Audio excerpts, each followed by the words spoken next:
और जब भक्ति उत्पन्न हो गई तो भगवान कहते हैं कि मैं भैया भक्त का सारा कार्य स्वयं करता हूँ। इसलिए भगवान की कथा 5 अध्याय में कथा है। कथा आप नित्य सुनते हैं और कथा में जो प्रसंग है वो जीवन को परिवर्तित करने के लिए है ना।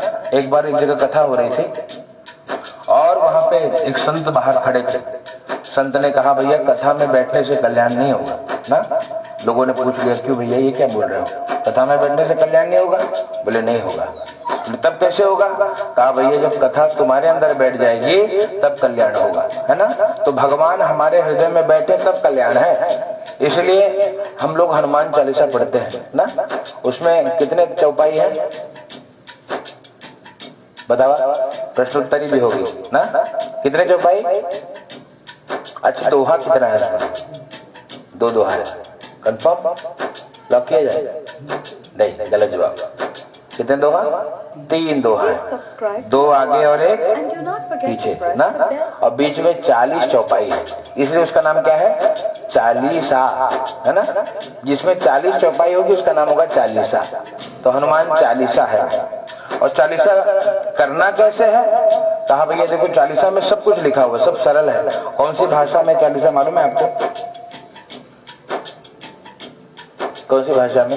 मराठी में, हिंदी में ना। वो अवधी भाषा। रामचरितमानस मालूम है? इसके रचयिता कौन है? ये सब आपके विद्यालय में था, 6वीं 7वीं 8वीं। किसने रचना करी रामचरितमानस की? गलत।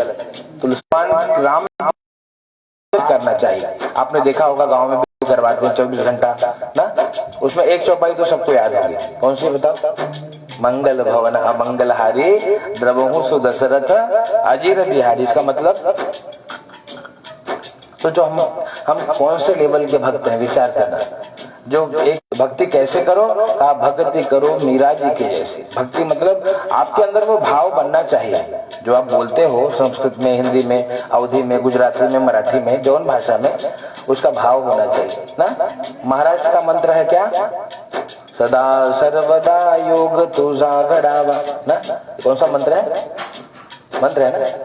आरती के बाद लगभग प्रायः लोग बोलते हैं। इसका मतलब मंत्र के लिए कोई भाषा ही निश्चित नहीं है। संस्कृत तो है देव भाषा, लेकिन अपनी भाषा में भी भगवान का भजन कर सकते हो ना। इसका मतलब क्या है? सदा सर्वदा योग तुझा घडावा, तुझे कारणे देव माझा पडावा, उपेक्षू नको गुणवंतानंता, रघुनायका मागणे हेची आता। जय जय रघुवीर समर्थ, जा जा ठिकाणी मन जाय माझे। समझ रहे? त्या ठिकाणी निज रूप तुझे। फिर मीठे वितो मस्तक जा ठिकाणी, तेथे तुझे सद्गुरु पाय दोन्ही। मतलब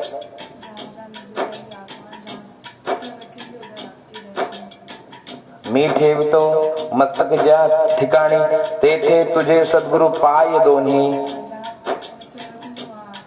दोनों पैर होंगे ना। ये भाव जब आएगा तो भक्ति होगी। इसलिए ज्यादा मंत्र नहीं पढ़ी, पर उतना पढ़िए जितना आपको समझ में आता है ना। यानी कि भगवान की सेवा भाव से करेंगे। भाव करेंगे तो श्रद्धा उत्पन्न होगी और श्रद्धा से परमात्मा रीझ जाते हैं। श्रद्धावान लभते ज्ञानम। कथा यही है। शौनक आदि 38,000 ऋषि मुनि विचार करते हैं कि जब घोर कलयुग आएगा तो कलयुग में सभी दुखी मिलेंगे। कोई तन दुखी, कोई मन दुखी, कोई धन बिन रहत उदास। कोई तन से, कोई मन से और कोई धन से दुखी है। कहा थोड़ा थोड़ा सारा संसार दुखी मिलेगा। और जब सब संसार दुखी होगा तो ऋषियों को चिंता हुई। क्यों? ऋषियों के लिए वसुधैव कुटुंबकम।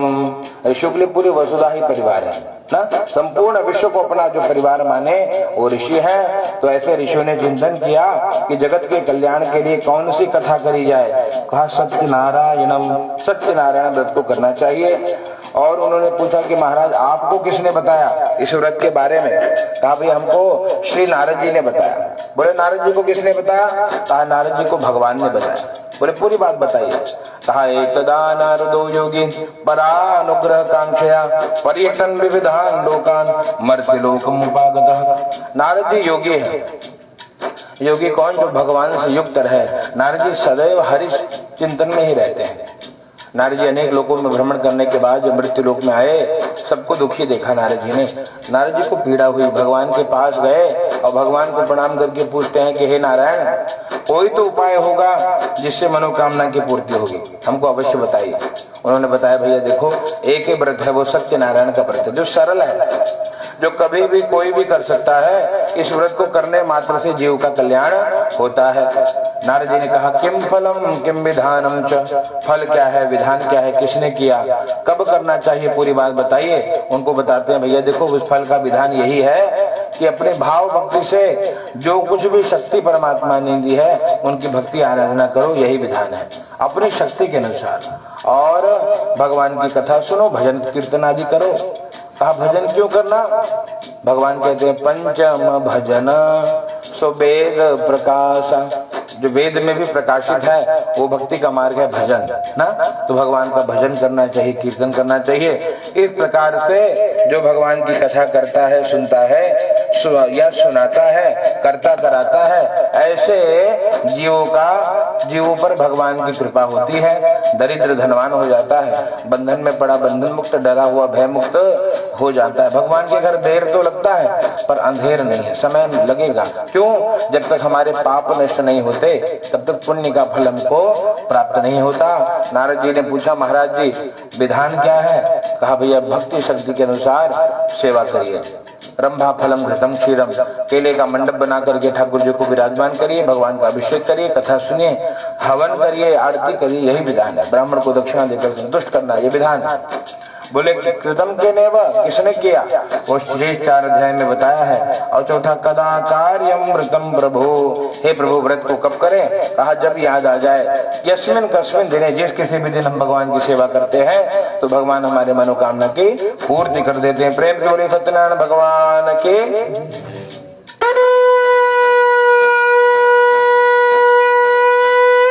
चढ़ा दीजिए, पुनः लीजिए हाथ में और भगवान के नाम का कीर्तन करिए। गोविंद जय जय, गोपाल जय जय, राधा रमण हरि गोविंद जय जय, ब्रह्मा की जय जय, विष्णु की जय जय, उमापति भोले शंकर की जय जय, उमापति भोले शंकर की जय जय, राधा की जय जय, माधव की जय जय, राधा के माधव की जय जय, चारों भाइयों सहित राघव की जय जय, चारों भाइयों सहित राघव की जय जय, गोविंद जय जय, गोपाल जय जय, वृंदावन बिहारी लाल की जय। भगवान के दूसरे अध्याय की कथा कहते हैं, काशी नगरी की कथा है। कश्चित काशीपुरे रम्ये याते विप्रोऽति निर्धना, शुद्धभ्या व्याकुलो भूत्वा नित्यं बभ्राम भूतले। कहते हैं ब्राह्मण देवता जो काशी में रहते हैं ना। कई बार लोगों के मन में प्रश्न आता है, महाराज कि ब्राह्मणों ने ही ये अपने जीने खाने के लिए कथा लिख दी ना। लेकिन उसमें ये भी लिखा कर देखिए, कोई अपनी प्रशंसा में कुछ लिखेगा तो ये नहीं लिखेगा कि हम दरिद्र हैं ना। ब्राह्मणों अति दरिद्र, दरिद्र नहीं, अति दरिद्रो। हम ब्राह्मण जी का परिचय कैसे कराया कि बहुत दरिद्र ब्राह्मण थे ना। क्यों दरिद्र? कहा भैया देखो, ये कर्म का सिद्धांत सब पे लागू है। ये कर्म किसी को छोड़ता नहीं है। आप हम अगर आज अच्छा कर रहे हैं, कल आपके जीवन में अच्छा ही होगा। अगर आपने कुछ बुरा किया है, चाहे इस जन्म में हो चाहे पूर्व जन्म में हो, उसका फल आपको हमको भुगतना होगा। इसलिए सावधान कि हम कोई गलती न कर बैठे। ब्राह्मण देवता भगवान को नित्य बुलाते हैं, ठाकुर जी आप दर्शन दीजिए और हमारे जीवन का जो कष्ट है वो दूर हो जाए, ऐसा आशीर्वाद प्रदान करिए। भगवान से प्रार्थना करते, भगवान से विनती करते, ठाकुर जी को बार बार बुलाते और भगवान एक वृद्ध ब्राह्मण का रूप